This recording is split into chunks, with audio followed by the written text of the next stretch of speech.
The VideoMic Pro Plus is the new addition to Rode Microphone's range of shotgun mics for video creators. But is this mic really for you when you consider the price, the size, the feature set and the cable position? Well, stick around and I'll help you decide. G'day, my name is Gary and you're watching the channel that helps take the confusion out of using and choosing audio gear. We upload videos of simple audio tips, tutorials and reviews, so please consider subscribing.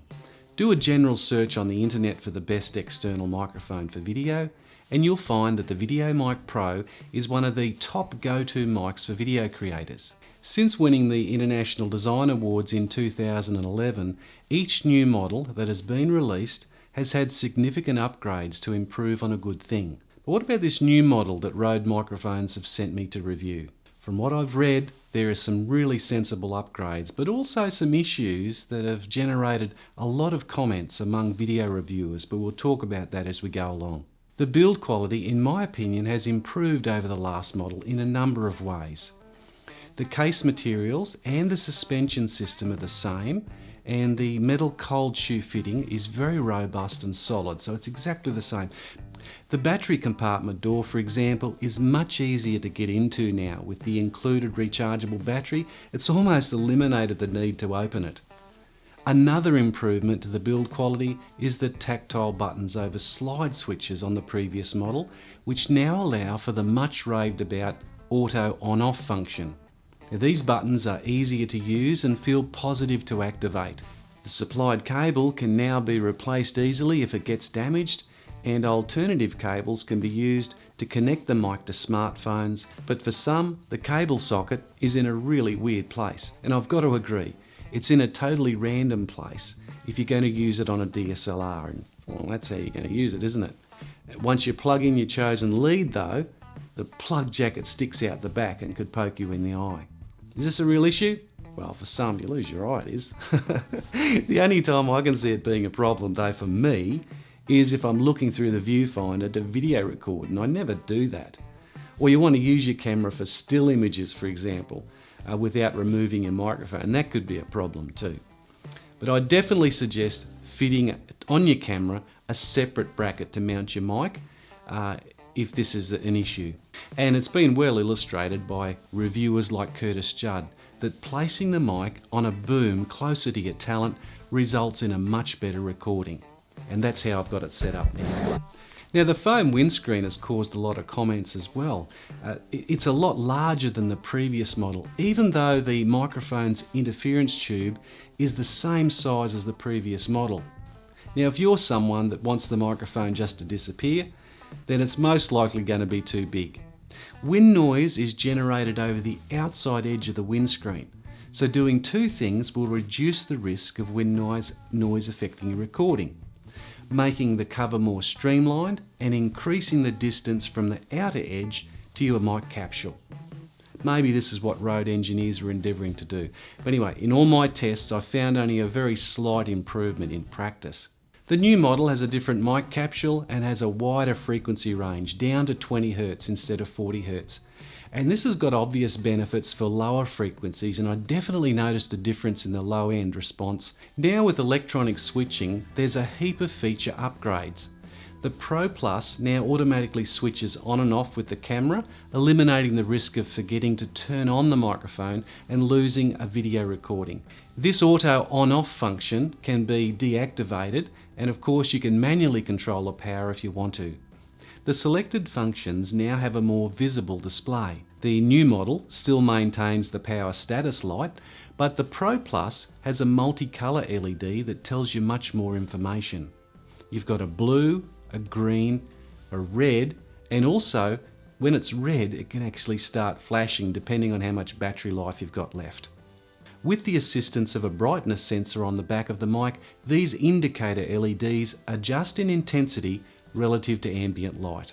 The high pass filter that is used to reduce the effects of low frequency noise is now upgraded to include 150 Hz as well as 75 Hz, and this is ideal to reduce crowd noise and has the effect of lifting the voice frequencies. The -10 dB cut and the 20 dB boost is still available, and with a little setup you can even get a plus 10 dB boost with the aid of the new feature called Safety Track. Now I'll just explain how this works. Normally, if an audio recording is distorted in some way by maybe a loud laugh or maybe a loud voice, you can't restore the recording easily. Now you can select the Safety Track feature and divide your stereo channels on your camera into 2 mono channels recording at different levels. If a problem arises during the recording, you can simply choose the second track and discard the first. In practice, the Safety Track feature is a real asset. This was a clip that I was recording on the beach at Markula on the Sunshine Coast, and I was trying to test the microphone's ability to reject the background noise. But I inadvertently set the audio level way too high in the camera because I couldn't see it properly because there was shine in the viewfinder. But as you can see, it's overdriving. And if I just prioritize that first channel so that you can listen to it, you can see how much distortion there is, and it's a poor recording. Cardioid microphones do have the tendency to pick up directly from behind as well. With the Safety Track feature, I can now choose that second channel, and as you can hear from the recording, it's a much cleaner recording. Because I noticed on the polar pattern that the microphone has the ability to reject sound in that rear quadrant. So I've saved the recording just by activating that Safety Track feature. Now, if you're enjoying this video, then please give us a thumbs up. We'd appreciate that. But let's have a listen and see what it sounds like when we're outside and the microphone's mounted on the camera. To give you an idea of how the microphone sounds outside, I've brought the whole camera down into the back garden. I've got the VideoMic Pro Plus set up on the Canon 80D, and I'm about 4.5 feet, I think it is. Yeah, about 4.5 feet, about 1200 millimeters away from the camera. So I'm just speaking at a normal level. I've now set the camera to the 75 Hz high pass filter, and you should hear a little bit of a difference in that background. With the VideoMic Pro Plus, you've got that ability to switch to a 150 Hz high pass filter. So a lot of that low end now should be removed, and you should be able to hear my voice a little bit more clearly. It gives the effect of lifting out those voice frequencies, and you'll probably be able to see from the second camera here that I've got a little ribbon set up to give you an idea of how the microphone's windsock or windshield is able to reject that light wind noise, and you'll be able to hear for yourself what it's like. That breeze is starting to pick up a little bit. I've currently got the microphone set to the 150 Hz high pass filter, so a lot of that low end should be eliminated at that setting. I've changed the microphone over now to the Sony RX10, and I noticed straight away that at the plus 20 dB boost on the VideoMic Pro Plus, I've had to turn the input level on the camera right down to setting number 1. It's almost switched off. So the Sony cameras are much more sensitive. So as you can see, because I haven't got the flip around screen, for ease of you being able to see it, I've set the microphone up backwards, but I am still a metre or 3 feet away from the microphone. I've got the microphone set to plus 20 dB boost, and you can see on the Sony camera I've had to turn the setting right down to 1 on the audio record level because the sensitivity on the Sony camera is so much better. It would be interesting to see if the input sensitivity on the Sony RX10 is enough without that 20 dB boost. Let's just turn that off. Okay, 20 dB boost is off, and it looks like I'm going to have to lift that gain. I'll lift it to about 12, come back to the distance, okay, about a metre away from it again, and it looks like I can get a similar level. I just might give it a bit more, and then I wonder how much background noise there is. You can probably even hear the hot water system running in the background.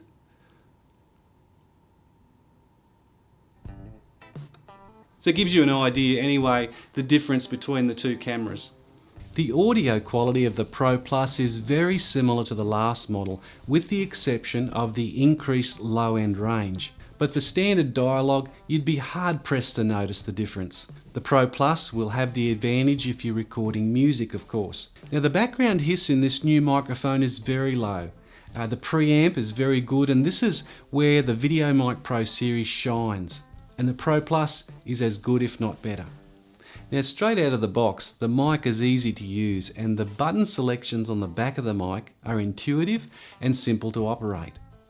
A little time's needed to get it set up, but this is no fault of the mic, because you've got more selections. You need to learn what selection is best suited for the recording environment, and this comes with experience. But remember, these settings are locked in once they're set, and you can change them later. Considering the improvements yet again to the mic capsule, the digital switching with the array of added features, the extra option for filtering, and the optional safety track feature, now the included lithium-ion battery, it's easy to understand that there's been an increase in the price. Some go, whoa, why is there a big difference in price? Well, think about this. In 2012, when the VideoMic Pro was first released to the market, it was priced at $229. The VideoMic Pro R with the Rycote lyre suspension system and an improved mic capsule was $249, and this model, the Pro Plus, is priced at $299. Why the difference in price? Well, two things could be happening here. Either Rode's ripping us off, or you're getting more for your money. Well, the fact is, you're getting more for your money. The VideoMic Pro Plus is good value for money compared to the pricing of the previous models. But the big question is, of course, is this mic for you? Well, if you want the best VideoMic Pro, then buy the Pro Plus. If you already have a VideoMic Pro R and you've maybe purchased a fluffy windsock to record in windy conditions, I'd just stick with that until it breaks. The audio quality is slightly better with the Pro Plus, but you're going to cope. If the size of this new model is too large and you don't need the best, well then you can save some money and buy the previous model, because it's still praised as a great mic. Just doesn't have those extra features. If you want to improve your camera audio but don't need the best again, then there are a lot of other options available for you under $100, and I'll leave some links in the description for you to check out. Don't forget to subscribe and check out the discussion in the comments section, and if you've got some questions about this gear, I'll reply as quickly as I can, because your support's important to me. Until next time, I'll catch you later.